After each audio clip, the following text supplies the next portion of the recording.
Hey everybody, and welcome to another deep dive. Have you been glued to your phone lately trying to figure out what's going on with this TikTok thing? I feel like it's been impossible to ignore, right? Like it's everywhere you turn, articles, news snippets, even my great aunt is posting about it. Yeah, you can't escape it. So we thought we'd jump in and do a little deep dive, but we're not looking at headlines or anything. We're going straight to what people are actually searching for online. Oh, yeah, going right to the source. What are people actually thinking about when they think about TikTok right now? Yeah, and it's fascinating because the very first thing we saw was just a ton of anxiety. Like straight up, is TikTok banned? When will TikTok be banned? How to get TikTok back kind of stuff. Wow, so users are really freaking out. It seems like it. And it's not just idle curiosity. There's a real sense of urgency there. Hmm. Like people are kind of panicking. You can almost hear the frantic keyboard clicks, VPN, TikTok downloader, how to bypass TikTok ban kind of searches. It's like they're already trying to figure out ways to escape, even before the walls have closed in. Yeah, exactly. It really shows you how important this platform is to people. It's not just an app, Hmm. you know. It's a lifeline, it's a community, it's a source of income. Right, and for a lot of people, it's all of those things at the same time. Yeah, losing access to that would be a huge loss. And on top of the fear, there's also a ton of confusion. Like people are searching things like, is TikTok back up? Did TikTok get banned? Why is TikTok back? It's like a roller coaster ride. They don't know which way is up. Yeah, I can see that. It has been kind of an on-again, off-again situation. Oh yeah, we've had deadlines, legal challenges, these weird almost deals that fell apart at the last minute. It's a lot to keep track of. No kidding. And in the background, you've got all this political and legal drama unfolding too. So people are searching for Trump TikTok, Supreme Court TikTok, ByteDance. They're trying to understand the forces driving this whole thing. Yeah, it's like they're searching for the puppet master. Right, like who's pulling the strings? Yeah. Who's making these decisions? Yeah. So let's back up a second and talk about ByteDance. That's TikTok's parent company. And the big issue here is their connection to the Chinese government. Right. U.S. officials have raised some pretty serious concerns about that connection. They're worried about things like data security censorship, even espionage. So Yeah. we're not just talking about dance videos here. This taps into some much bigger anxieties. Anxieties about data privacy, national security. About who has control over our information in the digital world. Exactly.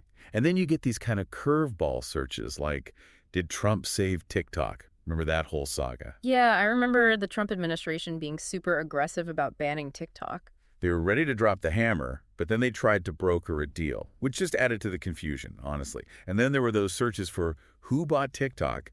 That was when a deal with Oracle and Walmart was on the table. Right, but that fell apart too. Yeah, so now it's back to square one. And to make things even more confusing, TikTok isn't publicly traded. So you've got people searching for TikTok stock, which doesn't even exist. So it's like they're grasping for something tangible in all of this uncertainty. Totally. Yeah. And speaking of uncertainty, let's go back to those VPN searches for a second. Those are definitely worth a closer look. What are your thoughts on those? I think they point to a growing awareness of digital restrictions. Like people are starting to realize that governments can try to control what they see and do online. And they're not happy about it. Nope. They're looking for ways to fight back. Tools like VPNs give them a way to break through those barriers and access information freely. Right, it's like a tug of war. Governments pulling in one direction, users pulling in the other. And it makes you wonder how effective bans can really be in a world where information is so fluid, so global. It's a big question. Can you really build walls in the digital age? I'm not so sure. But before we go too far down that rabbit hole, let's not forget about the very real emotions involved here. Good point. There's a lot more to this than just legal battles and technical workarounds. I mean, when people are searching for TikTok gone, TikTok back, they're not just talking about an app. They're talking about losing a part of their lives. Absolutely. A part of their identity for some people, especially for younger generations who've grown up with these platforms. It's a community. It's a platform for self-expression. It's a connection to the outside world. Severing those connections would have a huge impact. Policymakers need to understand that.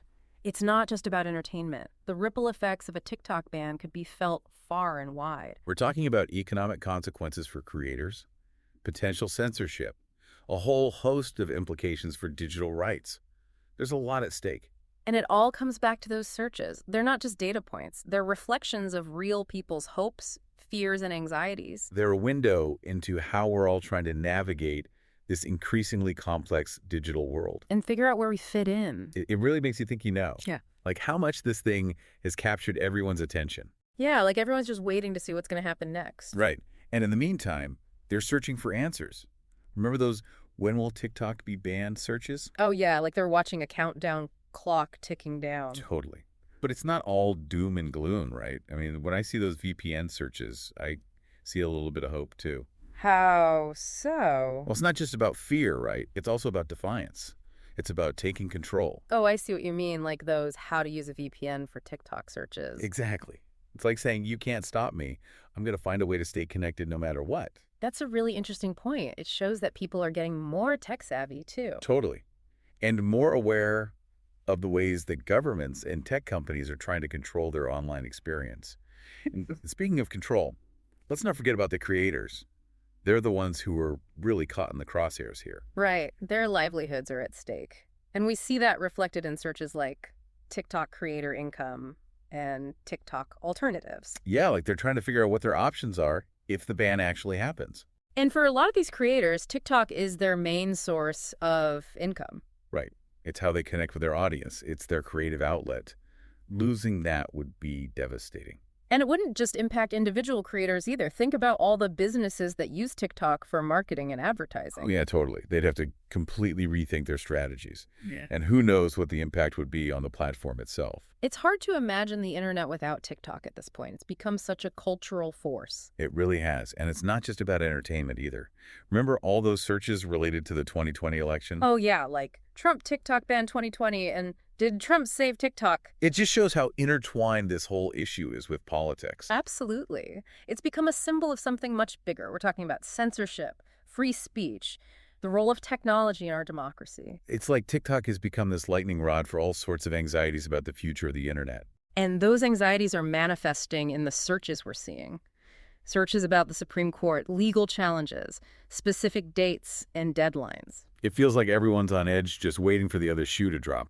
And in the meantime, they're trying to figure out their options. Some are searching for ways to get around a ban. Others are looking for a plan B. Right. That's where those TikTok alternatives and apps like TikTok searches come in. They're hedging their bets, looking for a way to maintain their online communities and creative outlets just in case. It's smart. You don't want to put all your eggs in one basket, especially when that basket might be disappearing. Exactly. And it's a good reminder that the social media landscape is always changing. New platforms are popping up all the time, vying for attention and users. It's like a game of musical chairs. When the music stops, everyone scrambles for a seat. And who knows which platforms will be left standing in the end? That's the million-dollar question. But one thing's for sure, the potential TikTok ban has thrown a wrench into the works.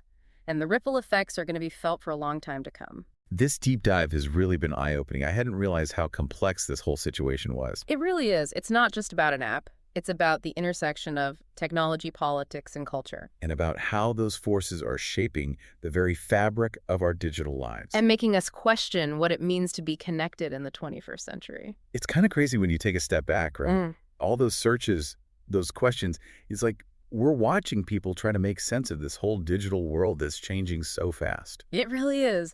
And the TikTok ban, it's become this like focal point, this lens through which we're looking at all these bigger issues. Data privacy, national security. The power of these tech companies. Right. And it's forcing us to ask some pretty tough questions, too. Yeah, like what does it even mean to be a citizen online these days? What rights do we have? And how do we protect those rights when the rules are constantly changing? It's a good question. And I think those VPN searches are a big part of the answer. Oh, definitely. Those searches show that people are becoming more aware of the ways they're being controlled online. And they're not going to take it lying down. Right. It's like they're saying you can try to build walls and put up fences, but we're going to find a way around them. There's a real sense of agency there. Like Yeah. people are realizing they have the power to shape their own online experience. And they're not afraid to use it. Mm-hmm. I mean, look at all those searches for TikTok alternatives.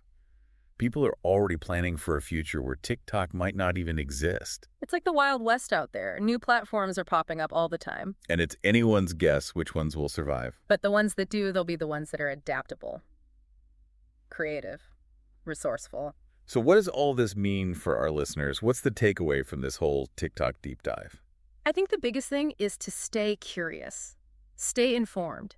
Don't just accept the headlines at face value. Dig a little deeper. Ask questions. explore different perspectives, and most importantly, don't be afraid to use your voice. Exactly. The choices you make online, they have real-world consequences, so make sure your voice is heard. Be an active participant in your digital life, not just a passive consumer. Well said. So to wrap things up, if you're feeling a little overwhelmed by all the TikTok drama out there, just remember, you're not alone. We're all trying to figure this out together. It's a journey, and the digital world is changing so fast, it can be hard to keep up. But that's part of what makes it so exciting, right? There are new possibilities emerging all the time. And new challenges. Exactly. Yes. So stay curious, stay connected, and keep exploring. That's what it's all about. Couldn't have said it better myself. Thanks for joining us, everyone. Until next time, happy searching. Today is your lucky day. Today is the day that our $3 website works for you, paying you directly to your PayPal daily. Imagine $3 ongoing continuous payments to your PayPal account. Imagine falling asleep and waking up to $300 in your PayPal account. How would this make you feel? How could this help you? What bills could you pay? What kind of fun could you have? What does that retirement look like now? All for a one-time payment of $3. This website is DFY done for you, fully built and completely hosted, and never stops collecting payments for you. You have spent $3 on coffee on a regular, but that coffee won't help you create multiple streams of income. Click the link below.